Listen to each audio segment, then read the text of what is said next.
Hey guys, it's Milo back with another video, and today I'm going to be reviewing the HelloGanss 71D.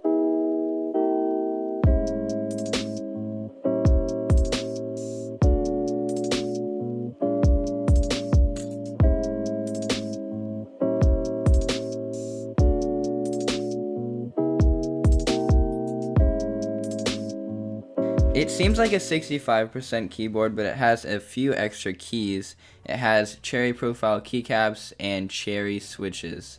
And I also just recently hit 20,000 subscribers, which is a very large number. So I'm going to be giving away this keyboard, and I'll go over that at the end of this video.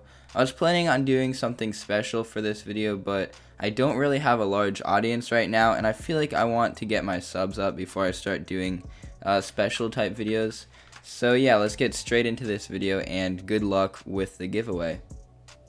So the case of this keyboard is a thin plastic. It's not as high quality as the Skylong keyboards, but it's definitely fine enough. Like if you're typing, it's not going to be flexing, and it will flex if you try and like bend it as hard as you can, but it's really not a big deal unless if you want like a high quality keyboard that is close to aluminum quality. And the case has an on and off switch with a compartment for batteries because this keyboard actually is Bluetooth. It has thin bezels, which is nice, but also kind of reduces the build quality of the case. And it has USB-C on the back of it, and that's kind of something you expect at this point. So the model that I got is black and yellow, and the case is black for this keyboard. And if you're looking at it from the sides and the front, it looks pretty nice, but the bottom side is pretty ugly in my opinion. It's not like a custom with a brass weight or just flat. It has really strange curves and designs, but you aren't going to be looking at the bottom, and it's Bluetooth at the same time. So I think the trade-offs kind of equal out right there. And this keyboard is about $100, so I'd say if they do a round 2 of this, then if they improve the case, that would be perfect. So there is an aluminum plate inside of it, and that adds to the rigidity of the keyboard. And it didn't scratch at all when I took all the keycaps on and off. And I did take out a couple of the switches because this is hot swap, but not completely hot swap. I'll get to that later. But the paint did not scratch off, and that's good to see. So the PCB on this keyboard is kind of like a 65% but slightly longer, and it's soldered in switches, which is kind of disappointing because nowadays many companies are moving into hot swap, and that's perfect because I love to just take the switches out, take them apart, lube them if I want to, or maybe just swap them out in the future. And for some reason there are like 3 keys on this keyboard that are hot swap, and that led me to believe that all of them were hot swap. So then I tried ripping out another switch, and that did not go so well. Thankfully I didn't break the keyboard, but if you guys notice that, just make sure not to pull out all of the switches. And the PCB doesn't have RGB, which is kind of disappointing because I like to have RGB or at least backlight available, especially if I'm typing in the dark. But I know a lot of people don't care about that, so I'm just going to put that out there. So the switches on this keyboard are Cherry MX Browns. I think you can get blues and reds too, but pretty much just Cherry MX switches. They're basic.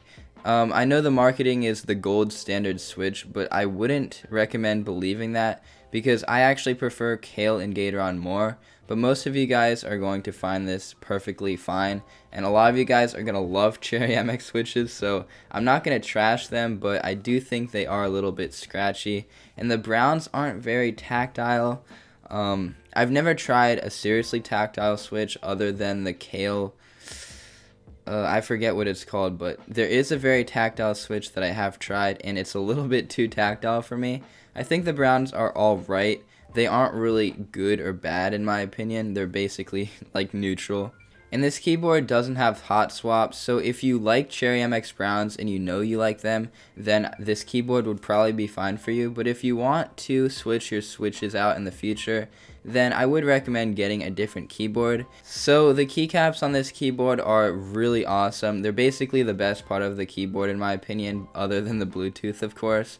So they're cherry profile, which means that they're like low profile, but they're also sculpted. It's different than OEM. I don't like OEM as much. Cherry profile is kind of the best middle ground in my opinion.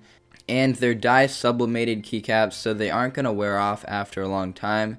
And I have noticed that there are a slight amount of inconsistencies on the keycaps, but not enough for you to notice. Like, I had to really look at it for a while to actually see it. And the keycaps are 1.5 millimeters thick, so they're going to have a deep, thocky sound compared to a thin keycap, which is very nice. It just shows that these keycaps are high quality. And if you were to buy them alone, they'd probably be around like $30 to $40, which is a great deal for this keyboard, counting the fact that it's like $100.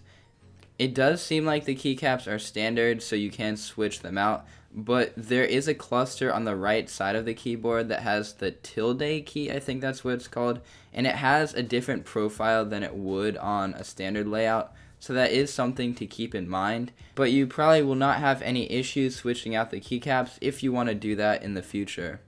So I don't think there's a software for this keyboard, but I did throw away the manuals, so take what I'm saying with a grain of salt. And there must be macros on this keyboard because it has Bluetooth capability, and that leads me to Bluetooth. This keyboard does not have rechargeable batteries, it just takes the normal batteries and you pop it into the bottom, and then there's an on and off switch. I haven't used the Bluetooth yet, but I'm guessing it has pretty long battery life, especially because you use standard batteries with it. And it also doesn't have RGB, so I would expect that this does last for a while. So in summary, I'd say this keyboard is good for the money, but they did cut corners with the case and the stabilizers. The stabilizers aren't rattly and they are pre-lubed, but there is a bit of side-to-side wobble on them. And the switches are Cherry MX, so, they're a bit more expensive than Gateron and Kale, but in my opinion, Gateron and Kale are a bit better. So this also does have Bluetooth, so if you want Bluetooth, then I recommend getting this keyboard. Brian, be quiet. Brian, be quiet. Brian, be quiet. Jeez. Brian, please be quiet. Oh my god. Brian, be quiet. Okay, my dog has been barking for a while, but I would just like to say that if you want Bluetooth at $100, this keyboard is good, but they do cut corners. If you want a keyboard for around $100 that doesn't cut corners, then I recommend getting the KeyCool 84. And if you want to win this giveaway, then comment down below why you should win. I'm not going to tell you guys what to say, but I'm most likely going to be choosing a long-term viewer of the channel. But yeah, if you guys enjoy this video, then please like and subscribe. It means a lot to me. And thank you guys so much for 20,000 subscribers. Peace out.